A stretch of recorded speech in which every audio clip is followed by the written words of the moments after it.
Hello guys, magandang araw muli. Ito naman tayo guys, meron nagpaayos sa atin ng cellphone.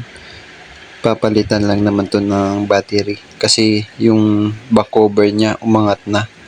Kasi bloated na yung battery nito. Ang model pala ng cellphone na ito guys ay Huawei Nova 3i. Tips ko lang sa inyo guys para hindi maging bloated yung mga battery nyo. Wag na wag nyong gagamitin ang nakasaksak ang mga cellphone nyo guys. Kasi pwede ring masira yung charging board nyo guys. Para iwas tayo sa gastos, dapat iwasan din natin yung mga bagay na makakasira sa ating mga cellphone guys. Yun lamang po. Maraming salamat.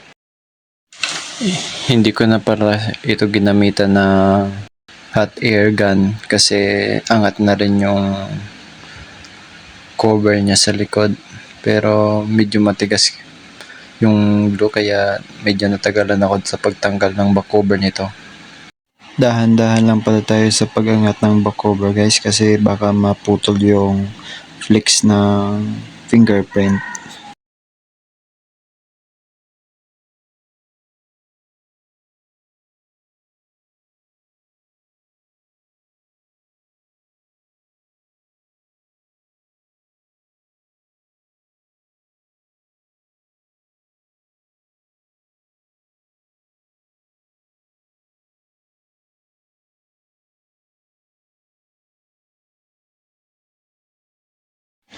Dahan-dahan lang pala tayo sa pag-angat ng battery guys kasi baka madamay natin itong main flex ng LCD, baka maputol. Itra-try muna pala natin tong bagong battery guys kung gumagana bago natin ibalik yung mga screws at yung back cover ng cellphone na to guys, para sure na tayo, hindi na tayo paulit-ulit. Dahil okay naman yung battery guys, ibabalik na natin yung mga screws, tsaka ibabalik na rin natin sa dati yung mga tinanggal nating mga pyesa ng cellphone na to guys.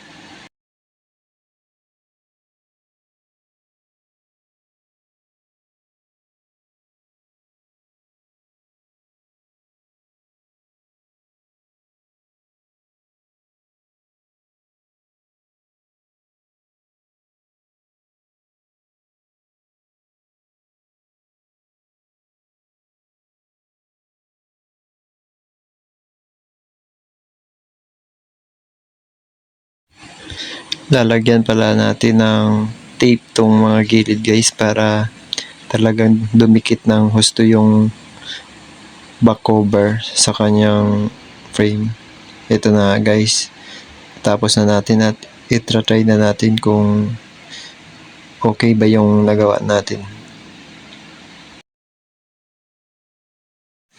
Kung meron kayong gustong ipagawa sa akin guys, kontakin nyo lang ako para matulungan ko kayo. Maraming salamat muli sa panonood.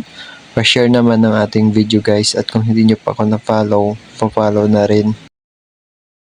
Hanggang dito na lang muli ang ating video guys. Sana may natutunan kayo sa video na to.